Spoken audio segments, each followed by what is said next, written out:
আর ঠাকুরের ভোগ মন্দিরে এসে কখন ঢুকে গেল, এইভাবে দুইবার অন্ন নষ্ট করলো।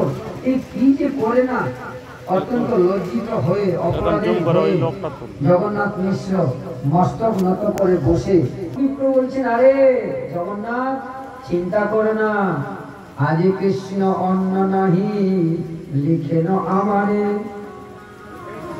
সবে মর্ম কথা কহিল তোমারে।